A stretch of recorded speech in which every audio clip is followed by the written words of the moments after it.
আসসালামু আলাইকুম রাহমাতুল্লাহি বারাকাতুহু। আমার প্রিয় সকল ছাত্রছাত্রীরা, তোমরা সবাই কেমন আছো? আশা করি ভালো আছো। আমিও ভালো আছি। আজকে আমি তোমাদের জন্য একটা গুরুত্বপূর্ণ টপিক নিয়ে এসেছি। সেটি হলো কোষ প্রাচীর, যা দ্বিতীয় অধ্যায়ের গ নম্বরের জন্য একটি গুরুত্বপূর্ণ প্রশ্ন। এটা তোমরা ভালোভাবে বুঝতে পারলে আশা করি কোষ প্রাচীর সম্পর্কে তোমাদের আর কোনো মনোভাব থাকবে না। তাই কোষ প্রাচীর তোমাদের জন্য খুবই গুরুত্বপূর্ণ। এটি গ নাম্বার খুবই গুরুত্বপূর্ণ। প্রিয় ছাত্রছাত্রীরা, তোমরা একটা চিত্র দেখতে পাচ্ছ।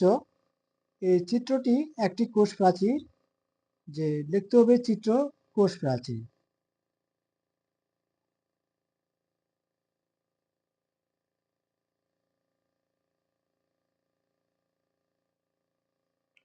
চিত্র কোষ প্রাচীর, কারণ চিত্র কোষ প্রাচীর না লিখলে সেটা চিত্রটা ভ্যালু করবে না। প্রিয় ছাত্রছাত্রীরা, তোমরা দেখতে পাচ্ছ যে এটি একটি পর্দা, এটি একটি পর্দা, এটি হচ্ছে একটি বাইরের পর্দা। এটি হচ্ছে কি একটি কোষ প্রাচীরের বাইরের পর্দা। আর এই পাশে যে পর্দাটা দেখতে পাচ্ছ, একটা দুইটা তিনটা, এটা হচ্ছে ভিতরের পর্দা। এটা হচ্ছে কি ভিতরের পর্দা, অর্থাৎ একটি উদ্ভিদ গাছে যে আমরা ছালটা ব্যবহার করি সেটা হচ্ছে উদ্ভিদের কোষ প্রাচীর। এবং এই কোষ প্রাচীর দুইটি পর্দা থাকে, একটা ভিতরে বাইরের পর্দা, একটা কি ভিতরের পর্দা। এই পর্দাটা, অর্থাৎ এই যে দুইটা পর্দা, এই দুইটা পর্দা এসে এখানে সংযুক্ত হয়েছে। এই সংযুক্ত এক ধরনের আঠা নামক পদার্থ থাকে, এটার নাম হচ্ছে সিমেন্ট। এই আঠাটা হচ্ছে কি একটা সিমেন্ট। সিমেন্ট মাধ্যমে এই দুটি পর্দা কি যুক্ত থাকে, এই দুটি পর্দা যুক্ত থাকে। এবং দুইটি পর্দা যখন যুক্ত থাকে তখন এই ভিতরে যে পর্দাটা, এই পর্দাটা অর্থাৎ যে তোমরা গত ভিডিওতে তোমাদের দেখাইছিলাম, অর্থাৎ যে এই যে কূপটা, এই যে কূপ, এই যে এগুলো কূপ, যে উদ্ভিদের প্রাচীরে যে কূপলা আছে, এই যে কূপ, এই কূপ দিয়ে তখন এই যে ভিতরে যে সাইটোপ্লাজম অঙ্গাণু এর গায়ে, মানে অর্থাৎ এই সাইটোপ্লাজম অঙ্গাণু যখন খাদ্য পরিবহনের সহায়তা করে তখন এই কূপের মাধ্যমে দিয়ে যায়। অর্থাৎ এই কূপের মধ্য দিয়ে, এই যে কূপের মধ্য দিয়ে খাদ্য পরিবহনগুলো সরবরাহ করে। এই যে সাইটোপ্লাজম অঙ্গাণুগুলো এই কূপের মাধ্যমে খাদ্য পরিবহনের সহায়তা করে। এবং তখন এই প্রাচীরটা যখন এই সাইটোপ্লাজম এই প্রাচীরের উপর যায় পড়ে, তখন এটি আস্তে আস্তে শুরু হতে থাকে। শুরু হতে চ্যাপ্টার আস্তে আস্তে চিকন হতে শুরু করে। তখন এই চিকন হওয়ার ফলে তিনটি প্রাচীর সৃষ্টি হয়। কয়টি প্রাচীর সৃষ্টি হয়? তিনটি প্রাচীর। এটা না হচ্ছে বহিঃপ্রাচীর, এটা না হচ্ছে বহিঃপ্রাচীর, বহিস্থ প্রাচীর যাকে বলা হয়। আর এটা হচ্ছে কি মধ্যস্থ প্রাচীর, আর এটাকে বলা হয় অন্তস্থ প্রাচীর, অর্থাৎ আরেকটি প্রাচীর সৃষ্টি হয়। তখন এই যে পথ, এটাকে বলা হয় প্রাথমিক প্রাচীর। এটাকে এটার নাম হচ্ছে কি প্রাথমিক প্রাচীর। যখন প্রাথমিক প্রাচীরটা উপর সাইটোপ্লাজম অঙ্গাণুগুলো এসে জমা হতে শুরু করে, তখন সেটি আস্তে আস্তে কি শুরু হতে থাকে, মানে চিকন হতে থাকে। তখন চিকন হওয়ার কারণে তখন ওর ভিতরে আরো তিনটি প্রাচীর সৃষ্টি হয়। নির্ভর করে কার উপর? প্রাথমিক প্রাচীরের উপর ভিত্তি করে তিনটি প্রাচীর সৃষ্টি হয়। একটা হচ্ছে অন্তঃপ্রাচীর, একটা হচ্ছে বহিস্থ প্রাচীর, আর একটা হচ্ছে কি মধ্যস্থ প্রাচীর। এবং এই কূপের মধ্য দিয়ে যখন এই যে কূপের মধ্য দিয়ে যখন সাইটোপ্লাজম অঙ্গাণুগুলোর রাসায়নিক পদার্থ পরিবহন, খাদ্যের জন্য পরিবহন করে, তখন এক ধরনের এই কূপের মধ্যে এক ধরনের নালী সৃষ্টি হয়। এই নালীটি মানে যাতায়াতের জন্য, অর্থাৎ যোগাযোগের জন্য এক ধরনের নালাপথ সৃষ্টি হয়। এই নালাপথটাকে বলা হয় প্লাজমা প্লাজমোডেসমাটা। প্লাজমোডেসমাটা কি নাম বললাম? প্লাজমোডেস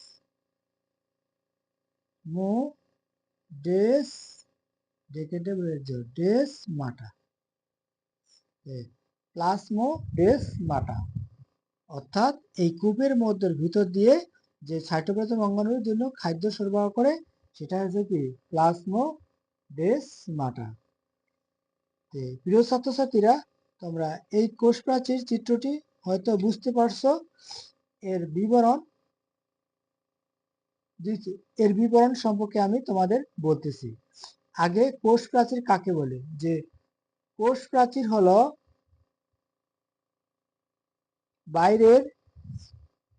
বাইরে অবস্থিত শক্ত পুরু, অর্থাৎ যে বাইরে যে আমরা যে কোষটা দেখতে পাই, অর্থাৎ যখন বাইরের যে কোষে যে ছালটা উঠে যায়, যে ছালগুলো আমরা দেখতে পাই সেগুলো হচ্ছে শক্ত এবং পুরু, মানে চিকন। পুরু মানে চিকন এবং শক্ত, এটাকে বলা হয় মৃত। শক্ত, পুরু ও মৃত আবরণীকে কোষ প্রাচীর বলে। সহজভাবে আমরা বলতে পারবো যে কোষ প্রাচীর হলো বাইরে অবস্থিত শক্ত, পুরু এবং মৃত আবরণীকে কি কোষ প্রাচীর বলে। কোষ প্রাচীর সম্পর্কে বিবরণ লিখি যে 1665 সালে রবার্ট হুক কোষ প্রাচীর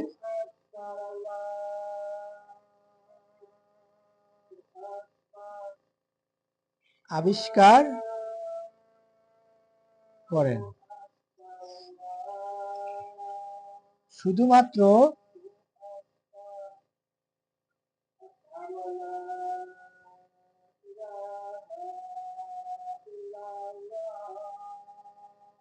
উদ্ভিদ কোষে কোষ প্রাচীর থাকে, কিন্তু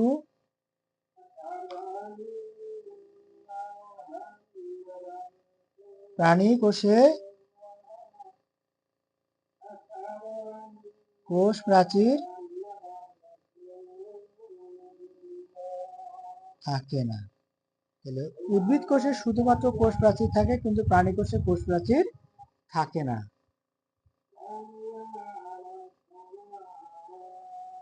তাই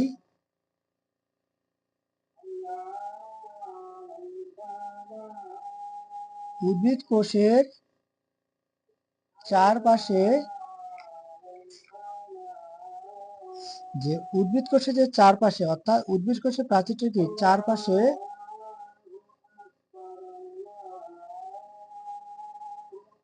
একটি শক্ত জড়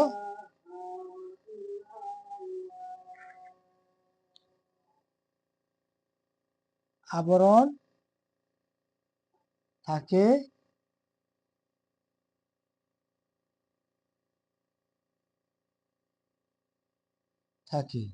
কিন্তু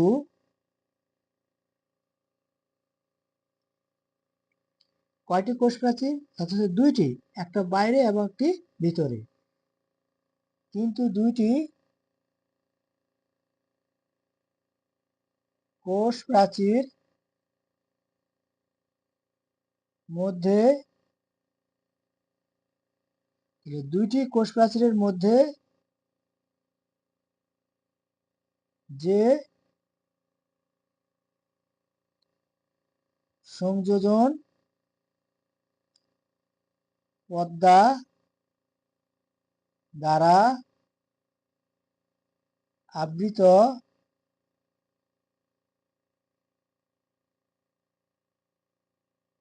থাকে তাকে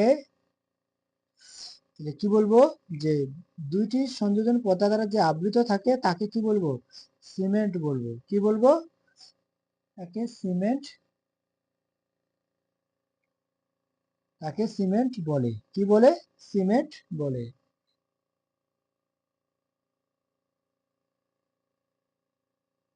যখন প্রোটোপ্লাজম এর রাসায়নিক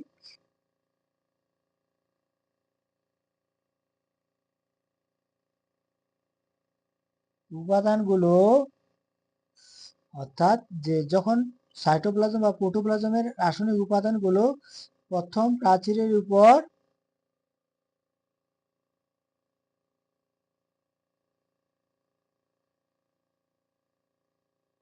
প্রাথমিক প্রাচীরের উপর পড়লে সেটি শুরু হতে থাকে ফলে তখন তিনটি প্রাচীর সৃষ্টি হয়। প্রিয় ছাত্রছাত্রীরা, যে কোষ প্রাচীর হলো বাইরের অবস্থিত শক্ত পুরু ও মৃত আবরণীকে কোষ প্রাচীর বলে। 1665 সালে রবার্ট হুক কোষ প্রাচীর আবিষ্কার করেন এবং শুধুমাত্র উদ্ভিদ কোষে কোষ প্রাচীর থাকে, কিন্তু প্রাণী কোষে কোষ প্রাচীর থাকে না। তাই উদ্ভিদ কোষের চারপাশে একটি শক্ত জড়ো আবরণ থাকে, কিন্তু দুইটি কোষ প্রাচীরের মধ্যে যে সংযোজন পর্দা দ্বারা আবৃত থাকে তাকে কি বলে? সিমেন্ট বলে। তখন প্রোটোপ্লাজমের রাসায়নিক উপাদানগুলো প্রাথমিক প্রাচীরের উপর পড়লে সেটি শুরু হতে থাকে, ফলে তখন তিনটি প্রাচীর সৃষ্টি হয়। কি কি প্রাচীর? একটি হচ্ছে বহিঃস্তর,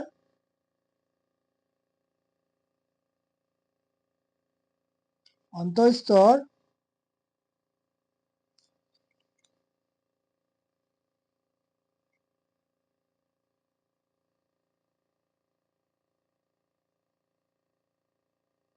ও মধ্যস্তর।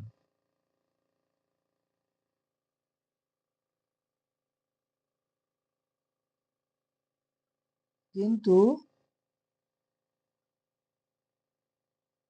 প্রাচীরের গায়ে কতগুলো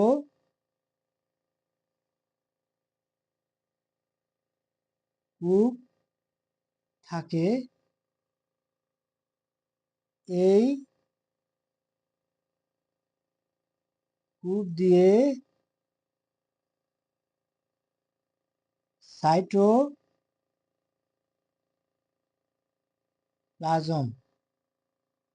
অঙ্গাণুগুলো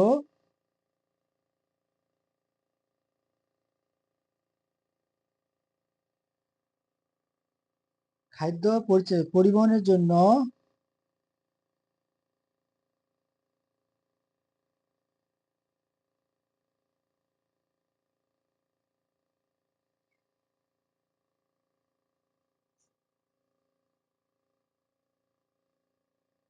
যে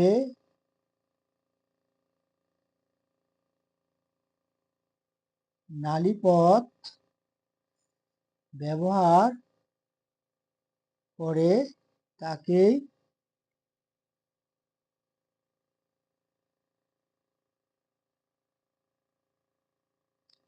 প্লাজমোডেসমাটা যে নালীপথটা, যেটা নালীপথ ব্যবহার করে এই কূপের মধ্য দিয়ে যে রাসায়নিক পদার্থ চলাচলের জন্য, সেটার নাম হচ্ছে কি? প্লাজমোডেসমাটা।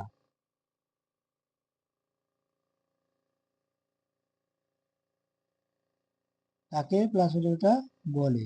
তবে কোষ প্রাচীর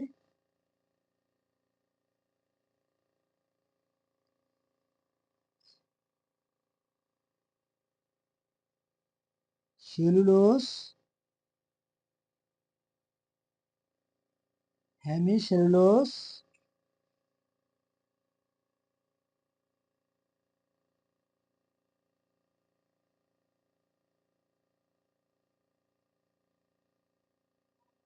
পেকটিন ও লিগনিন,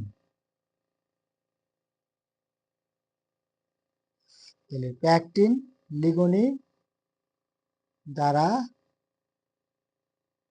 তৈরি।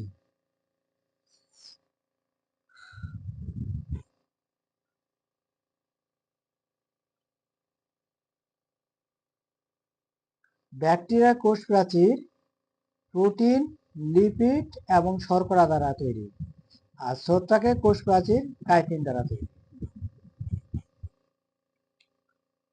প্রিয় ছাত্রছাত্রীরা, আমরা চিত্র দিয়ে আরো সহজভাবে বলতে পারবো। যে আরেকবার বলি আমি চিত্রের মাধ্যমে, যে 1665 সালে রবার্ট হুক কোষ প্রাচীর আবিষ্কার করেন। শুধুমাত্র উদ্ভিদ কোষে কোষ প্রাচীর থাকে, কিন্তু প্রাণী কোষে কোষ প্রাচীর থাকে না। কিন্তু উদ্ভিদ কোষের চারপাশে যে একটি শক্ত, মানে এটি হচ্ছে এই সেটটি হচ্ছে শক্ত যে আবরণী বা শক্ত জড় আবরণী থাকে, তখন সেটা আবরণী থাকে, এবং অপরদিকে ভিতরে যে আরেকটি কোষ প্রাচীর থাকে, দুইটি কোষ প্রাচীরের মধ্যে সংযোগকারী পদার্থটি হচ্ছে কি সিমেন্ট। এবং এটি কি বলা হয়? প্রাথমিক স্তর। এটাকে বলা হয় কোষের শক্ত আবরণী স্তর, অর্থাৎ মৃত কোষ। কি কোষ? মৃত কোষ। এবং এই কোষ প্রাচীরটির মধ্যে যখন সাইটোপ্লাজম অঙ্গাণুগুলো এর উপর আসে পড়ে, প্রাথমিক প্রচারের উপর পড়ে, অর্থাৎ প্রাথমিক প্রাচীরের উপর পড়ে, তখন সেটি আস্তে আস্তে শুরু হতে থাকে। শুরু হতে তিনটি প্রাচীর সৃষ্টি হয়, একটি বহিস্থ, একটি অন্তঃস্থ, একটি হচ্ছে মধ্যস্থ এবং মধ্যস্থ। এবং কোষ প্রাচীরের ভিতরে যে সাইটোপ্লাজম অঙ্গাণুগুলো খাদ্য চলাচলের জন্য এক ধরনের কূপ থাকে, এই কূপের মধ্যে এক ধরনের নালা থাকে, এই নালাটাকে বলা হয় প্লাজমোডেসমাটা। তাই কোষ প্রাচীর, উদ্ভিদের কোষ প্রাচীর পেকটিন, লিগনিন, যে হেমিসেলুলোজ এবং দ্বারা তৈরি। আর ব্যাকটেরিয়া কোষ প্রাচীর লিপিড, প্রোটিন এবং শর্করা দিয়ে তৈরি। আর ছত্রাকের কোষ প্রাচীর কাইটিন দিয়ে তৈরি। আমার প্রিয় ছাত্রছাত্রীরা, আশা করি তোমরা এই চিত্রের মাধ্যমে খুব সুন্দরভাবে ব্যাখ্যাটা দিতে পারবে। আসসালামু আলাইকুম ওয়া রাহমাতুল্লাহি ওয়া বারাকাতুহু।